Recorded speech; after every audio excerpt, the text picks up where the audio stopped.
TV La Capitale est une chaîne d'information dédiée aux régions de la Côte d'Ivoire.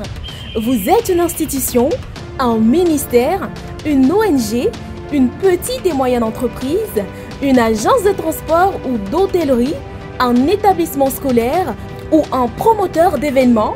Ça tombe bien! TV La Capitale vous propose une grille de programmes adaptés pour faire connaître vos cérémonies et activités à travers toute la Côte d'Ivoire et même au-delà. Alors, contactez-nous au +225 27 33 74 70 27 ou au 05 75 95 48 91. TV La Capitale, la chaîne au cœur des régions. TV La Capitale, la chaîne des régions. TV La Capitale est désormais à votre portée. Accessible sur Android, tablette et ordinateur, il vous suffit juste de visiter www.tvlacapitale.com pour suivre la chaîne en direct.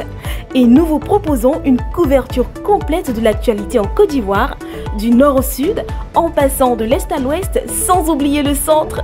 Et grâce à notre journal diffusé toutes les 2 heures et nos nombreuses émissions, restez informés en temps réel, car TV La Capitale, c'est la véritable chaîne des régions. TV La Capitale, la chaîne des régions.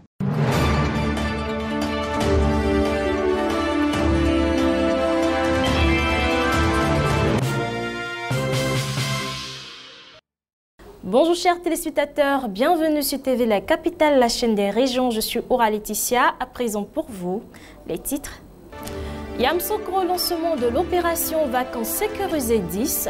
Toujours à Yamoussoukro, la gastronomie ivoirienne à l'honneur lors de la première édition du festival Eden. Nous nous retrouvons à Bouaké où le Niger s'inspire du savoir-faire africain pour améliorer sa production risicole. Yamoussoukro, un double mariage plein de grâce. Les sœurs jumelles Lois unies le même jour dans le Seigneur.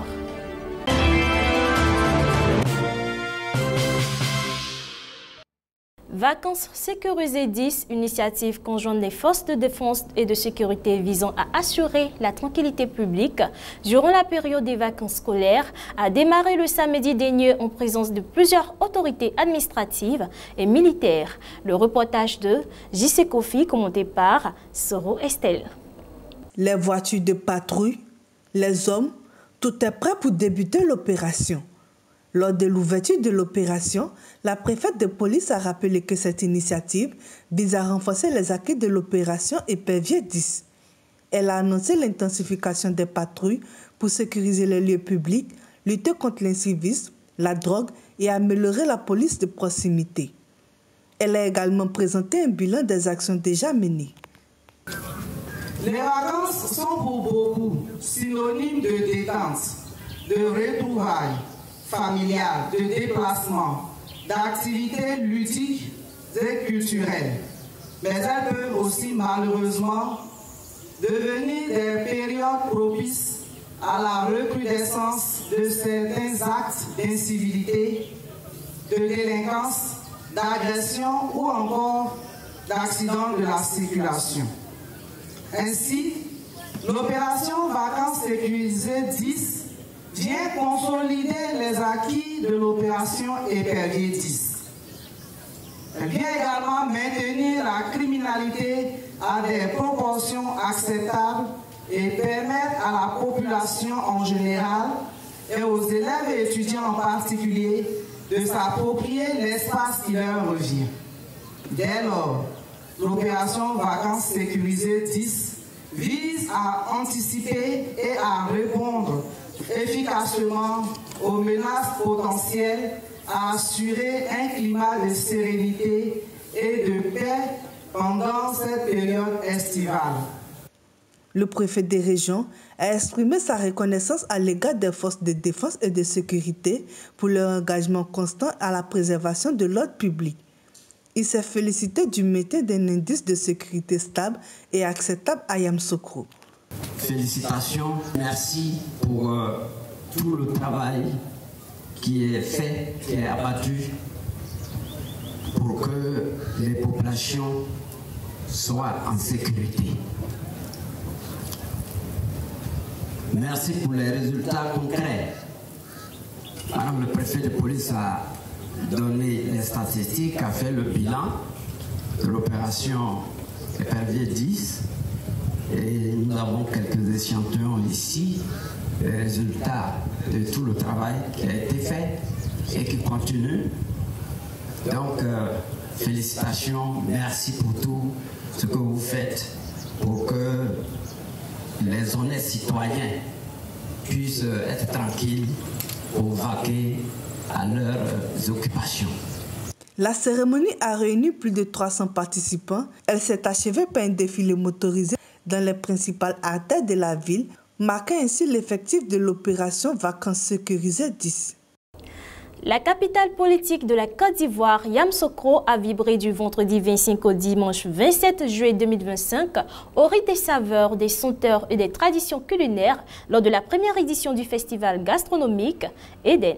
Une initiative ambitieuse portée par une passionnée de la culture et des traditions africaines qui a su réunir le public autour des mets du territoire dans une ambiance chaleureuse, festive et haute en couleurs. Le reportage de JC Kofi commenté par Soro Estelle.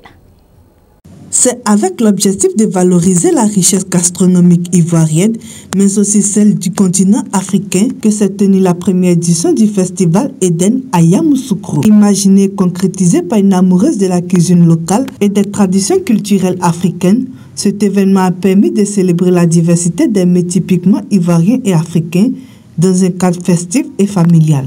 Durant 3 jours, l'esplanade qui a accueilli le festival s'est transformée en véritable village culinaire où se côtoyaient les arômes envoûtants du foutou, du plakali, des différentes sauces du Nord, sans oublier l'incontournable garba, apprécié de toutes les générations. Les visiteurs venus au grand nombre ont pu découvrir avec gourmandise et fierté les plats qui font la renommée de la cuisine ivoirienne. C'est un événement culinaire où vous pouvez venir retrouver des mets de chez vous et des mets du pays très profonds. Voilà, donc c'est surtout ça. Et retenez que c'est un événement qui est en même temps culturel. Voilà, parce qu'aujourd'hui, qui dit identité culturelle parle aussi de la gastronomie.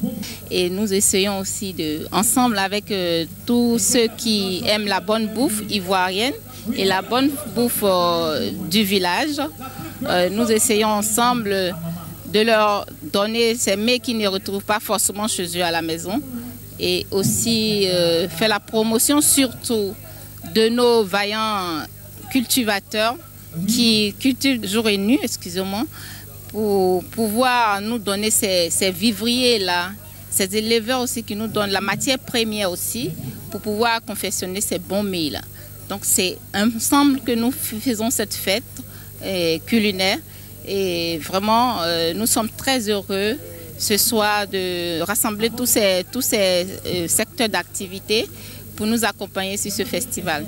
Mais au-delà du plaisir gustatif, le festival Eden a été conçu comme un événement fédérateur, un lieu d'échange intergénérationnel et de reconnaissance pour tous les cuisiniers et cuisinières qui, dans l'ombre, perpétuent les recettes de nos ancêtres. Ces artisans du goût, véritables gardiens de la mémoire culinaire, ont été mis à l'honneur. Le festival de gastronomie d'Eden, c'est une vision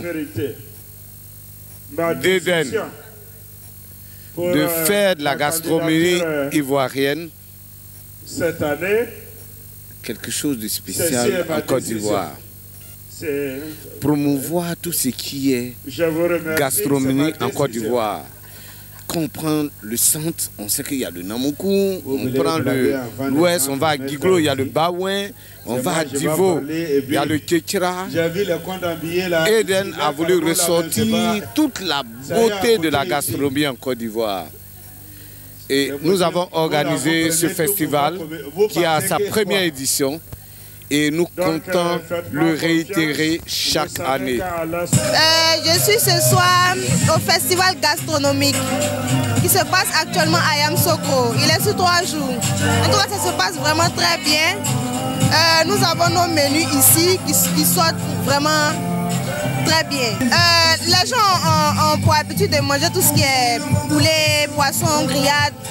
Donc on voulait mettre un peu de différence. Tout ce qui est placali, c'est-à-dire quand ils finissent de boire, à partir de 4 heures, c'est la nourriture qui est là. Pour parfaire l'ambiance, des animations culturelles ont ponctué les journées du festival. Des humoristes locaux ont pu arracher des éclats de rire au public, tandis que des troupes de danse traditionnelles ont fait vibrer les spectateurs au rythme des percussions et des pas ancestraux. Dans le cadre d'un échange d'expériences agricoles Sud-Sud, une délégation nigérienne s'est rendue à Boaké pour s'imprégner des techniques Africa Rice en matière de production de riz. Cette visite s'inscrit dans une volonté du Niger de renforcer sa sécurité alimentaire en adoptant des méthodes agricoles éprouvées sur le continent, notamment celles mises en œuvre avec succès dans les zones rizicoles ivoiriennes. Le reportage de notre correspondant sur place à Boaké. C'est à la tête d'une délégation forte de 25 membres que le gouverneur de l'État du Niger a foulé le sol ivoirien. Ses équipes et lui sont venus s'imprégner des avancées technologiques en matière de production de riz à Africa Rice. Mohamed Oumarou Bago a pour vision de produire dans son État 10 millions de tonnes de riz chaque année. Pour traduire cette volonté en réalité, le gouverneur de l'État du Niger au Nigeria veut renforcer son partenariat avec Africa Rice grâce aux solutions durables de production du riz de la station de recherche. Niger. Africa Rice et l'État du Niger ont signé un accord de partenariat pour renforcer la production de riz et également la chaîne de valeur dans l'État du Nigeria pour pouvoir produire plus de riz. Actuellement, nous ne sommes pas encore autosuffisants et c'est une opportunité pour essayer de mettre à l'échelle de meilleures variétés de riz et de semences pour pouvoir devenir autosuffisants. Des champs au laboratoire, en passant par la banque de gènes, le gouverneur de l'État du Niger a pu toucher du doigt l'expertise scientifique d'Africa Rice pour aider l'Afrique à s'autosuffire en riz. La visite du gouverneur s'inscrit donc dans une vision partagée par les États membres d'Africa Rice, celle de voir le continent sorti du cercle de l'importation massive du riz. Son Excellence vraiment a une vision pour accroître la production de riz dans son État par 10 millions de tonnes sur 5 ans. On a dit, ça vraiment c'est le type d'ambition que nous voulons voir en Afrique. Parce que déjà en Afrique, on est en train d'importer chaque année 15 millions de tonnes. Donc s'il y a déjà un État au Nigeria qui déjà a une vision pour produire 10 millions de tonnes par an, donc là ça veut dire que c'est presque en train de résoudre tout le problème de tout le continent. Donc c'est à cause de ça qu'on était très contents, on les a contactés pour leur dire que ça sera bien de nous visiter pour voir quelles sont les technologies qui sont disponibles pour l'accompagner, pour dans la réalisation de cette vision. J'étais heureux de savoir que nous partageons les mêmes soucis, que nous avons pratiquement les mêmes visions. Africa Rice et l'État du Niger entendent passer à une autre étape majeure de leur partenariat, celle de porter à une échelle plus grande la production du riz au Nigeria et même en Afrique. C'est une journée qui restera gravée dans les mémoires de l'église des Assemblées des Dieux Tempenel de Yamsokro et de ses annexes. Sous une atmosphère de louange et d'émotion, les sœurs jumelles Lois, figures engagées de la communauté chrétienne locale, ont scellé leur union respective le même jour dans la joie partagée de toute l'Assemblée. Le reportage de Nesnda. Depuis leur jeunesse, les sœurs Lois ont marché d'un même pas dans la foi, actives dans les groupes, dans la jeunesse et les œuvres sociales de l'Église. Leur double engagement dans l'œuvre de Dieu a toujours inspiré respect et admiration. Ce samedi béni, les bancs de l'église étaient pleins à craquer. Familles, amis, fidèles venus des annexes et même d'autres communautés ont fait le déplacement pour ce mariage hors du commun. La cérémonie dirigée par le pasteur principal de l'église a été marquée par des temps forts, un message puissant sur l'alliance, des chants vibrants et une bénédiction spéciale pour les deux couples.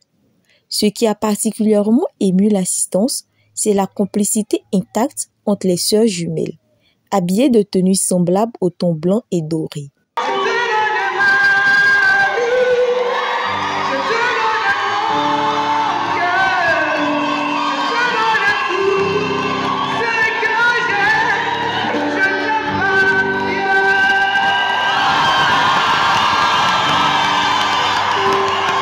Aujourd'hui, là, je suis comblé, je suis très content parce parce que les deux filles-là se sont mariées. Elles ont grandi dans ma main. Leur maman les a envoyées chez nous. Au moment où j'étais un pas mon pasteur, on les a encadrés avec leur grand frère. Tout ça, aujourd'hui, ces jeunes filles-là, par la grâce de Dieu, elles sont le même jour, elles sont mariées le même jour. Ça, c'est une grande joie. C'est un espoir que Dieu nous a fait. Nous bénissons son nom. Nous lui disons vraiment merci. Merci, merci. Après la cérémonie religieuse, une grande réception a réuni toute la communauté. Témoignages de reconnaissance, partage fraternel et prières ont rythmé cette célébration mémorable. Le témoignage des sœurs Lois vient renforcer la foi des jeunes dans l'Église. Leur parcours démontre que rester fidèle à Dieu peut aussi mener à une vie de couple épanouie dans les normes de l'Évangile.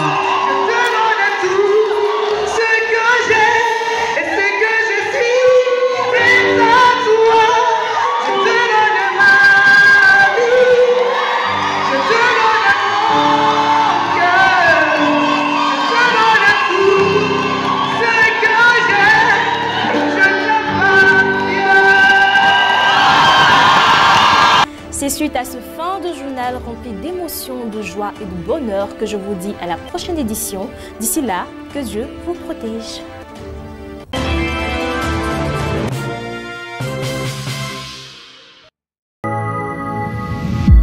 TV La Capitale, la chaîne des régions.